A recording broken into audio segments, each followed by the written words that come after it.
What's up, Taiwan? I'm Louise with news from here in Taiwan and around the world.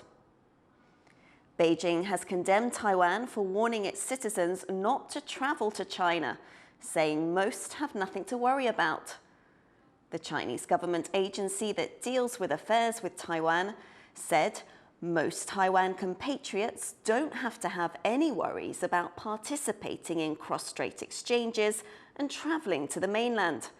They can come in high spirits and return satisfied. Taiwan's government this week raised its travel warning for China, advising people not to go unless absolutely necessary. That was after China announced legal guidelines to prosecute Taiwan's separatists, with the maximum punishment being death. A military officer has been arrested on fraud charges as a suspect in the procurement of defective bulletproof vests.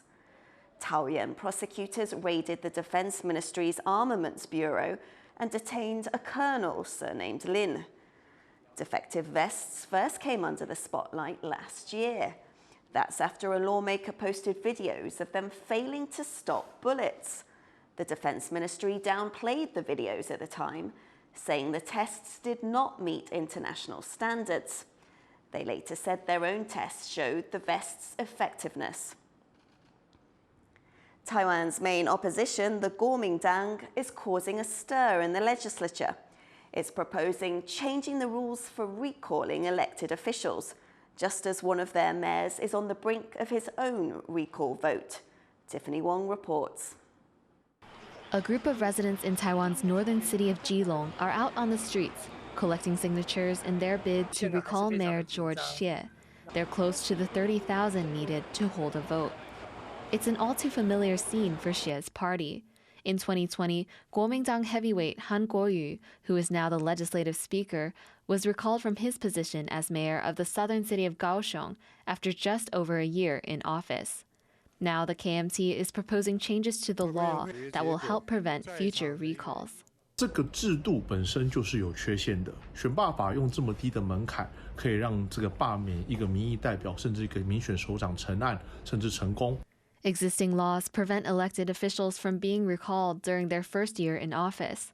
But the KMT now wants to restrict even proposals to recall officials in that time frame.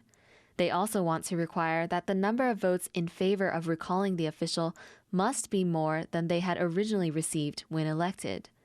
The Taiwan People's Party, which recently teamed up with the KMT to help pass controversial legislative reforms, has said that they will not be supporting the KMT this time. 罢免的门槛不要动，但是这个发动罢免的这个程序应当要严谨，更重要要一致。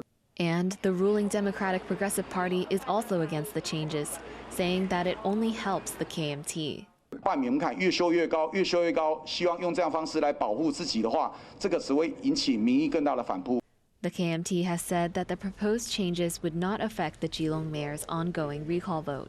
But if it passes, it will be yet another major change to the checks and balances in Taiwan's political system, this time between citizens and elected officials. Patrick Chen and Tiffany Wong for TaiwanPlus. Videos of passengers fighting on Taiwan's metro are making the public rethink how priority seating should be framed. Chris Gorin reports.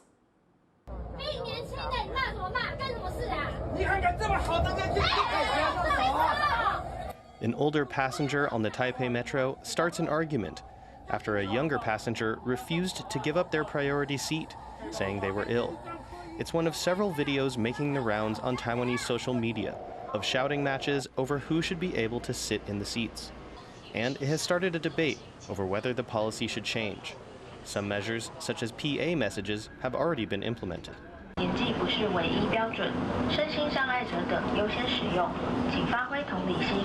The Health Ministry also announced that it will amend the law on priority seats. Their use will be expanded from the disabled, elderly, and pregnant to include other persons in need. Perhaps more importantly, the name of the seats will also be changed. You can see here that in English, they're already using the globally accepted priority seats. But the Chinese term has a slightly different meaning, which is something closer to charity seat. The government's new proposal would change the Chinese term to a direct translation of priority seat. But the question is, will it make a difference? 这样比较广义一点，看看以后那个纷争会不会再少一点。改的话，如果能让某些人的心里感觉比较舒服，或是比较踏实的话，那我觉得可能对那些人来说比较好。There's currently no way to legally enforce who sits in priority seats. So whatever it says on the signs or on the books, it's people's kindness to each other that will be the real priority. Chris Ma and Chris Gorin for TaiwanPlus. The Economy Ministry has greenlit chip giant TSMC's plans to invest an additional $10 billion overseas. According to the ministry, the chip maker will split the sum roughly in half between its majority-owned fab in Japan and its Arizona site in the United States. TSMC has already invested over $85 billion in these projects. Though this would be more money leaving Taiwan, the ministry said the investment would help boost the competitiveness of the country's chip industry. Initial results from Mongolia's election show the country's ruling party has won a slim majority. The Mongolian People's Party was looking to extend 8 years of rule in Friday's elections. Preliminary results on Saturday suggest it's won a much smaller majority than it had before. Opposition parties appear to have capitalized on complaints among voters that the government benefits the wealthy at the expense of ordinary people. South Korea, like Taiwan, has one of the lowest birth rates in the world. But is it ignoring a segment of the population that can help change that? Kim Un-ha and her girlfriend Park Cho-yen live on the outskirts of Seoul and want to have children, which fits in with South Korea's ambitions to boost its low fertility rate. But as a same-sex couple, they aren't allowed to. Such couples are not legally recognized in South Korea, and doctors won't perform artificial insemination on women without a male partner. 저희는 사실 아이를 갖고 싶은데 우리나라에서는 아이를 가질 수 있도록 지원해주는 정책도 없을 뿐더러 사실 아이를 가지지 못하게 하고 있잖아요. 그리고 사회적으로도 저희가 아이를 가지는 것을 안 좋게 보고 그런 부분이 조금 많이 아쉬운 것 같아요. South Korea has tried and failed for years to manage its declining birth rate and aging population. Reasons include high housing and education costs and men not being willing to share childcare responsibilities. President Yoon Suk-yeol has now declared a demographic national emergency. LGBTQ+ communities face opposition in South Korea's conservative society, but activists say same-sex couples can help boost the birth rate, and the government should acknowledge different family structures. 저는 정상 가족을 만들 필요가 없이 누구나 어떠한 가족의 형태에서 태어나더라도 사람답게 살 수 있는 환경을 국가가, 정부가 만들어줘야 된다고 생각해요. 보건, 의료, 교육, 노동, 노후 걱정할 필요가 없는 사회가 된다면 누구나 자녀를 더 낳고 싶을 거다라고 저는 그렇게 생각합니다.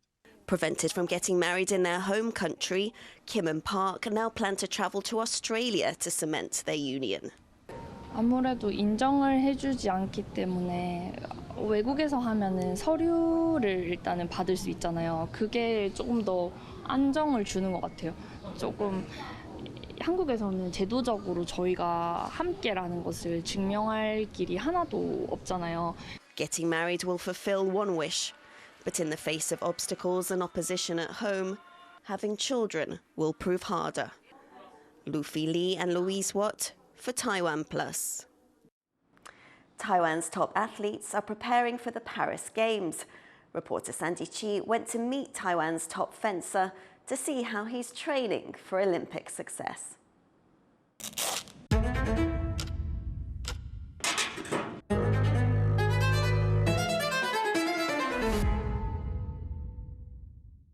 Ready? Allez.